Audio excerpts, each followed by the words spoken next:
지금 민주당 이 후보들 9명이 등록을 완료했어요. 예전에 굉장히 오래전인데요.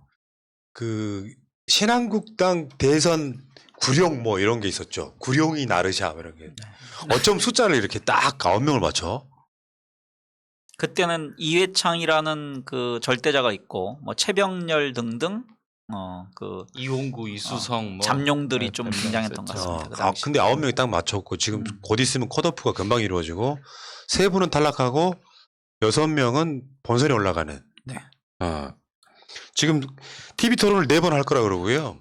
그게 다 지금 예약이 돼 있어. 뭐 SBS, MBC, KBS 다 예약이 돼 있고요. 일단 그리고 또 아마 유튜브 네. 방송 같은 걸로도 또 한두 차례 더 할 것 같습니다. 3일이면 내일 모레잖아요, 바로. 주말 토요일부터 밤 10시 30분이면 제 둘째가 자고 있을 시간이라서 라이브로 볼 수 있을 것 같습니다. 근데 이게 좀 화제가 돼야 돼요. 윤석열의 어그로가 화제가 되면 안 되고 지금부터는 저는 제가 늘상 말씀드리지만 경선 자체가 축제가 돼야 됩니다. 내가 예를 들어서 이재명 지지하지만 이낙연도 괜찮은 후보야. 정세균도 괜찮은 후보야. 추미애도 괜찮은 후보야. 이렇게 서로 으쌰으쌰 해주면 내가 지지하지 않아도 기분 좋잖아요. 근데 저 사람 절대 안 돼. 저 사람은 악마야. 이 사람만 돼야 돼. 예를 들어서 소위 말하면 극문 그분들이 이재명이 후보가 되면 난 이재명 안 찍을 거야. 윤석열 찍을 거야 하시는 분들이 실제로 트위터에 있더라고. 그런 분들은 반대쪽도 마찬가지라는 거예요. 예를 들어 이재명이 안 되고 누가 되면 뭐 추미애가 안 되고 누가 되면 안 찍을 거야 하시는 분들은 크게 다를 바가 없는 거죠. 지금 우리의 목표는 이재명도 이낙연도 추미애도 아니고 문재인 대통령입니다. 문 대통령의 집권을 하는 것만이 그분을 지키는 길이에요. 전 그 주장 먼저 드리고 싶어요. 그러니까 지금 경선의 목표가 저는 당 입장에서는 두 가지로 생각합니다. 첫 번째는 원팀 정신으로 가는 것. 그러니까 오늘 국민 면접하기 전에 선언식 하는 것 자체가 민주당의 대선 후보로서 참여함으로써 내가 끝까지 나중에 결과에 승복하고 나중에 민주당의 승리를 위해서 내가 기여하겠다라는 그런 기본 정신을 다 밝혔다고 생각하고요.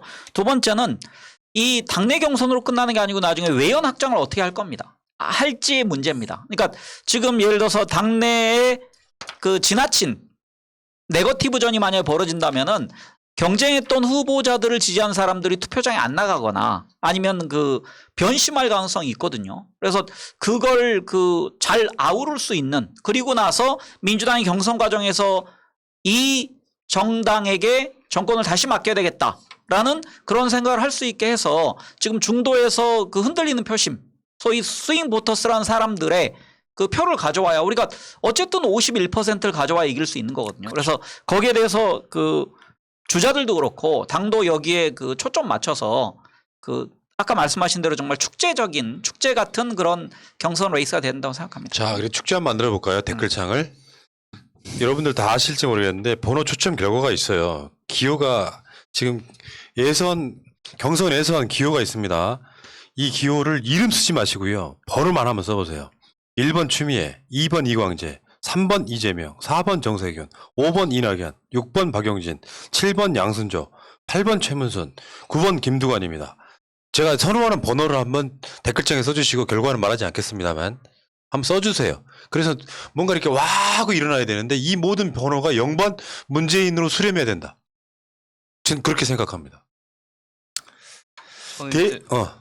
민주당이 9명의 후보가 등록을 했는데 저는 한 12~13명 정도 되지 않을까라고 생각했었거든요. 임종석 비서실장도 좀 출마하지 않을까라고 그냥 말은 안 나왔었지만 했었는데 9명 정도여서 조금 부족한 것이 아닌가, 조금 더 많았으면 분위기가 더 달아올랐을 때라는 생각이 들었고, 그다음에 이제 여기 예비 후보를 상대로 대통령 취업준비생 공개 채용 개념으로 이제 TV 토론을 한다고 그러는데, 사실 저는 취업준비생이라는 멘트를 넣으면서 공개 채용 오디션 비슷하게 하는 것이 과연 이게 어떤 메시지를 국민들에게 주려고 하는 것인지, 최선을 다해야 한다는 메시지를 주려고 하는 것인지, 아니면 뭔가 일자리 창출을 하기 위한 어떤 민주당의 노력을 주려고 하는 것인지 관련해서 좀 워딩 자체가 좀 취업준비생이라는 워딩을 쓰는 것이 적정하진 않다 이런 생각을 좀 했습니다. 저는 반대입니다. 아 그러신가요? 왜 반대하시죠? 왜냐면 지금 그 이제 취업하는 사람들이 어찌 보면 가장 초조한 면접을 하잖아요. 그렇죠. 그리고 압박 면접을 하기 때문에 이 압박을 어떻게 봐야 되냐면은 당내에서 예방주사로 생각할 필요가 있어요. 그러니까 이거는 적정 분열이라기보다는 미리 상대 후보로부터 나올 얘기나 상대 당으로부터 나올 얘기를 미리 우리가 그 쌤 면접을 통해서 예방주사를 맞겠다. 그러면 이제 거기에 내성이 생기거든요. 그걸 극복할 수 있는 항체도 생기고. 아, 그러니 저 그런 의미에서 참 좋은데 그것이 당내에서가 아니라 이런 유권자들에게 메시지를 던져야 되는데 취업 준비생이라는 그런 공개 채용의 워딩이 일반 국민들에게 어떤 메시지를 줄 것인지에 대해서는 고민이 좀 덜 된 거 아닌가라는 말씀을 드린 거예요. 그러니까 대통령이라는 5년 직업을 얻으려는 사람들이잖아요. 그러니까 그게 지금 이게 국민들한테 어떠한 거를 줘서 호응을 얻어낼 것인가라는 그러니까 부분이 이거 같습니다. 그러니까 우리가 하다. 대통령을 선출하잖아요. 그러니까 대통령에 대한 지위가 저는 이중적이라고 생각하는데 우리의 심부름을 할 사람을 뽑는 동시에 우리가 뽑아놓고서 그분 말에 복종하는 국가를 이끌어 주십시오라고 좀 부탁하는 이게 기업에서 임원들 뽑는 거랑 저는 비슷하다고 생각하거든요. 그래서 이게 면접이라는 형식을 취한 게 아닌가 저는 예. 긍정적으로 해석하고자 합니다. 지금 민주당의 대선 경선 기획단도 이미 출범을 했죠, 이제. 대선 경선 기획단장 강훈식, 경선 기획분과장 송갑석, 그 밑으로 뭐 서삼성, 김원희, 신영대, 위성권, 김민기, 이소영, 정다은, 김용근, 한주연 뭐 이렇게 위원들 뭐 명단이 보이는데요. 저도 들어가고 싶네요. 혁신과 흥행 두 개 당면 과제를 잘 풀어가겠습니다 했는데 사실은 여당 경선이 예를 들면 밖에서 볼 때 재밌는 건 이명박근혜 두 사람이 싸웠던 서로 경선이 싸울 있잖아요. 일장일단이죠. 그렇게 해서 주목도 높이는데 당내 그 갈등은 쪼개지고. 수년을 가버리죠. 지금도 친박신이는 존재를 하고요. 그러니까 예를 들면 내부 검증이라는 명분으로 너무 심하게 털어버리면 또 감정 상하는 측면도 있고 정치인들끼리 감정 상하는 건 두 번째 문제예요. 지지자들끼리 서로 그렇죠. 계속해서 제가 그런 말씀드리죠. 원팀 이야기를 드리는 이유가 댓글창에는 특정 후보에 대한 극단적 미움을 막 표현하거든요. 그게 과연 우리 대선 창출에 작용은 상호 반작용을 낳아가지고요. 네가 그렇게 우리를 대했어? 너도 우리를 대할게. 너 후보 한번 대봐봐. 안 찍을 거야? 요 감정 상하는 건 저는 크게 도움은 안 된다고 생각해요. 차라리 진영과 진영이 부딪혀가지고 그때 예를 들면 막 말도 안 되는 검증을 시작해요. 조국 장관 검찰이 털듯이 그때는 우리가 우리 후보를 쉴드 칠 수가 있는데 내부적으로 너무 깊숙이 나와버리면 이미 본선 가기 전에 경선에서 감정 엄청 상해버리더라고요. 난 그런 전략에 대해서 좀 좋게 보지는 않고요. 이재명 지사 그쪽에서도 어떻든 간에 상대 후보들을 자극하지 않는 것으로 전략을 짰다는 기사들이 계속 나오고 있지 않습니까? 결국은 당내의 분열로 가지 않겠다라는 뭐 메시지를 계속 던지고 있는 것 같습니다. 예. 자, 근데 여기서 우리가 주목할 후보는 저는 추미애 후보라고 봐요. 사실 추미애 후보가 제가 내리는 정의는 가장 민주당다운 후보보다 색깔이나 이런 메시지나 이런 것들이 지금 현재 민주당한테 필요한 건 딱 쉽게 표현하면 협치 아니고 개혁이다라고 하는 그 메시지거든요. 추미애 장관한테, 그러니까 추미애 전 민주당 대표한테 느껴지는 그 느낌은 그런 거예요. 그래서 그 최문순 강원도지사가 본인을 맥이라고 표현했어요. 나 안 될 거 아는데 우리 주자들이 조금 더 강해지기 위해서 미꾸라지 속에 넣어놓는 맥이 이런 느낌으로 주장을 했는데 실제로 언론은 추미애 후보가 맥이다 이렇게 표현하더라고요. 추미애 후보가 등장하자마자 지지율 3위에 올라간 여론조사도 있었죠. 이렇게 되니까 나는 뭐 여기 후보가 9분이기 때문에 여기 대해서 뭐 여러 가지 논평은 별로 하고 싶은 생각은 없어요. 내가 어떤 이야기를 하면 누구한테 유리하고 이렇게 될 테니까. 근데 내가 봤을 때는 추미애 후보가 등장하자마자 저렇게 주목도를 높이는 것이 이유가 뭔지를 다른 후보들이 봤으면 좋겠는 거예요. 그러니까 이제 저는 이 이유 중에 하나가 여전히 국민들 혹은 뭐 이게 또 뭐 민주당에 국한된 걸 수도 있겠지만 여전히 개혁이 좀 미진하다. 뭔가 획기적인 변화를 지금 요구하고 있다라는 것이 다시 한번 그 추미애 전 장관님이 3위를 기록하는 것에 그게 원천이 아닐까 생각 좀 하고 있습니다. 왜냐하면 문재인 어쨌든 이명박근혜 정권에서의 문제 이런 비리들 때문에 국가가 상당히 힘들었었고 이것이 어쨌든 촛불 개혁으로 인해 가지고 문재인 대통령께서 대통령이 됐지만 개혁이 잘 이루어진 것 같으면서도 뭔가가 좀 아쉬운 부분들이 남아있다라고 생각하는 사람들이 많이 있거든요. 근데 그 부분을 이제 어떻게 보면 핀셋 형식으로 해가지고 개혁을 마무리 지을 수 있다라는 어떤 느낌? 그게 어떻게 보면 그 법무부 장관을 했을 때 윤석열과의 대치 이런 거에 대해서 믿음을 줬었던 부분들이 있다 보니까 그런 것의 어떤 표상이 아닐까. 그것이 어떻게 보면 그 지지율로 나오고 있는 것이 아닐까. 나머지 분들, 그러니까 어떻게 보면 지금 이재명 지사도 마찬가지지만 이재명 지사도 뭔가 약간 개혁적인 느낌이 좀 있잖아요. 뭐 기본소득이든 아니면 뭐든. 그리고 추미애 장관도 마찬가지고. 근데 이낙연이나 정세균 그 전 총리님 같은 경우는 개혁보다는 좀 안정을 조금 추구하는 것 같은 느낌이 들다 보니까 사람들은 지금 내가 그런 부분들에 대해서 약간의 차이를 좀 두고 있지 않나 생각하고 있습니다. 저는 이제 추미애 전 장관에 주목받는 이유가 세 가지 정도로 생각하는데요. 첫째는 조국 장관이 유기해체했을 때 추미애 전 장관께서 총대를 메고 싸워준 것 관련해서 우리 민주진영의 지지자들이 추미애라면 뭔가 추미애에 대한 빚이 있다 이런 측면에서 한 가지 측면이고 두 번째 측면은 추미애는 할 말을 한다. 어떻든 간에 논쟁이 되는 부분에 대해서 분명한 자기 입장을 밝히고 얘기를 한다. 페미니즘 논쟁에 참전한 것도 뭐 그런 측면으로 보이고요. 세 번째는 이번에 그 경선 연기 관련해서 이제 좀 후발 주자들이나 지지율이 낮은 주자들이 연기를 얘기했을 때 추미애 장관께서는 그런 거에 어떻든 간에 화합하지 않고 원칙대로 간다는 모습을 보여준 그런 부분들이 좀 이렇게 좀 선호하는 대선 주자로 한 방에 올라간 것이 아닌가. 네, 그러니까 이야기 나온 김에 추미애 후보 관련 논란 하나 이야기하면 어제 이후에 보도가 이런 거였어요. 추미애가 끌어올린 줄리. 근데 그게 골 때리는 게요. 물어봤어. 법무부 장관도 했고 줄리라고 들어본 적 있냐 이렇게 이야기를 해. 들어봤다. 이게 추미애 장관이 악의적으로 끌어올린 거예요? 아니잖아. 아니죠. 그래서 추미애를 물어봤는데. 계속 비호감 만드는 거예요. 이 줄리라고 하는 이 문제에 대해서 전직 법무부 장관이자 대선 후보인 추미애 후보가 이야기를 끄집어냈다. 근데 물어봤는데 들어보지 않았다고 말하는 게 더 웃기잖아. 그 거짓말이 돼버려. 그 내용을 이야기한 것도 아니고. 아니 그리고 어떻게 보면 이런 게 또 매기 효과가 될 수 있는 게 그동안 아무도 이거에 대해서 언급하지 못했는데 어쨌든 그 인터뷰 도중에 뭐 추미애 장관님이 엮이셨든 안 엮이셨든 어쨌든 자이든 타이든 이런 말을 했고 거기에 맞춰서 또 김건희 씨가 인터뷰에 응하면서 본인 스스로 줄리라는 내용을 언급하게 만들었기 때문에 이제 모든 언론사나 모든 국민이 줄리를 말을 해도 문제될 게 없게끔 만드는 것 자체도 어떻게 보면은 저는 이것도 공이다.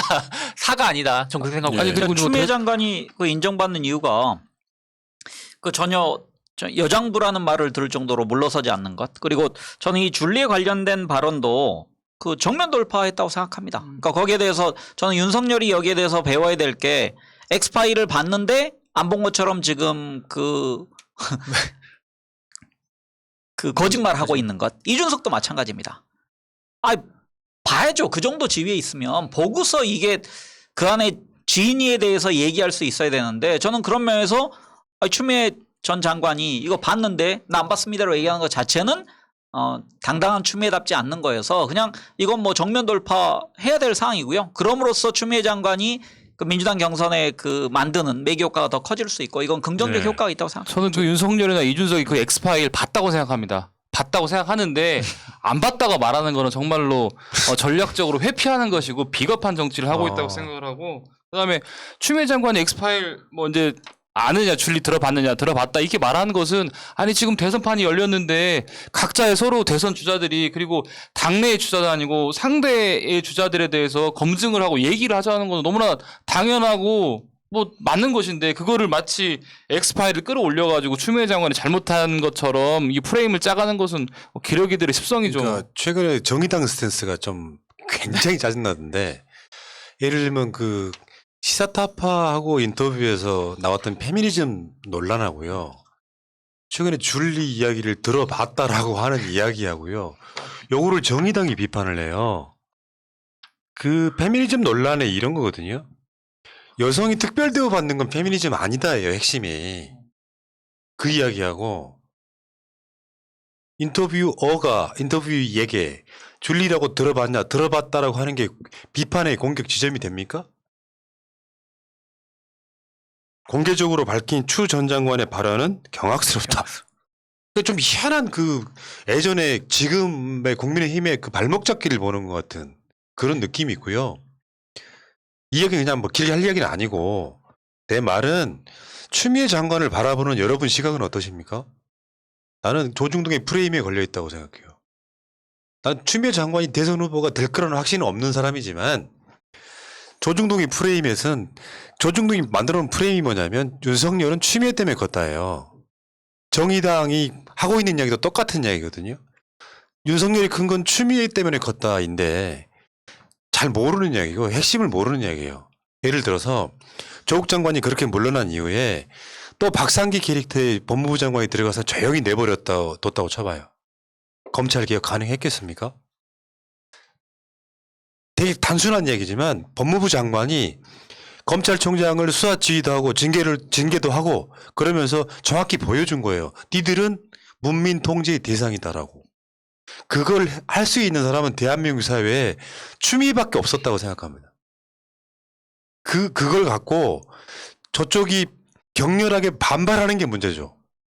징계하려고 했으나 징계위원회에서 징계를 못하게 만들어버리는 여러 가지 문제, 법원의 문제가 더 큰 거지.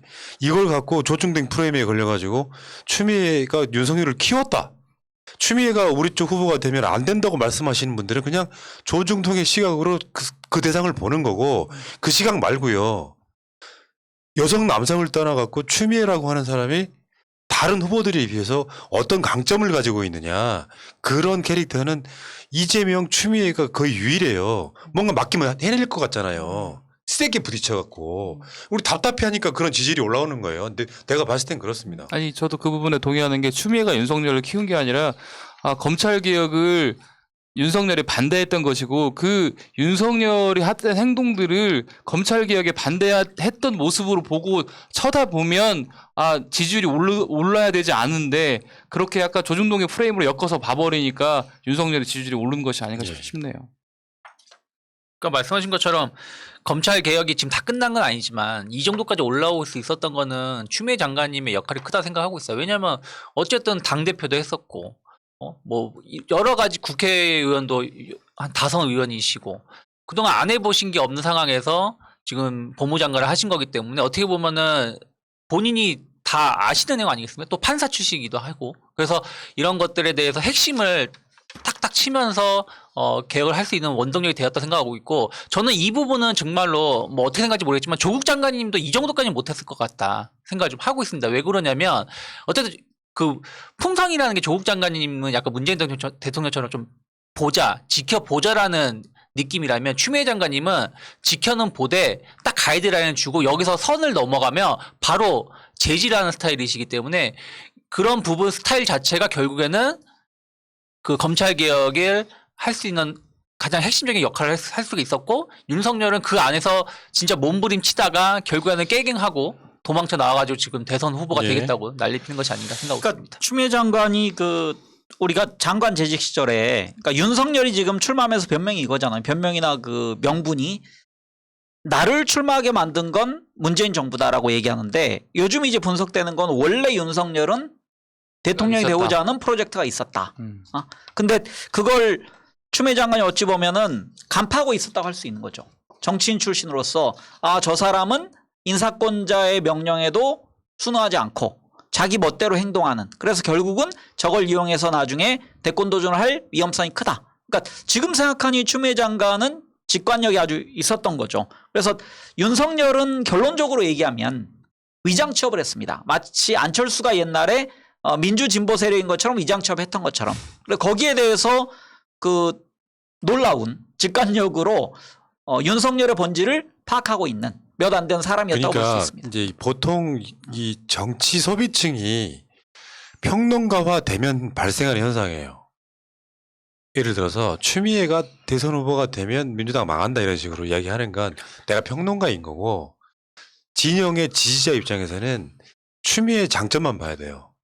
언론이 만들어 놓은 그 프레임의 단점을 볼 게 아니라 장점만 보고 요런 캐릭터의 주자 한 명, 또 요런 캐릭터의 주자 한 명이 으쌰으쌰해서 그중에 선택받는 과정에 장점만을 계속 끌어내서 이야기가 돼야 되는데, 너는 이러한 이유로 안 돼.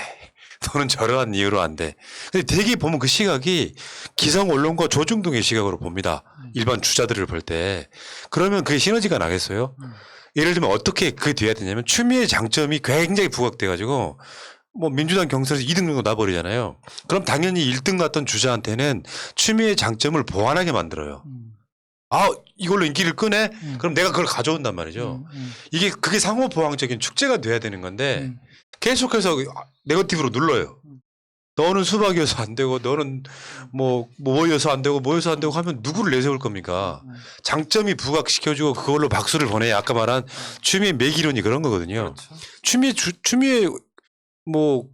후보가 만약에 2위로 올라갔다고 쳐봐요.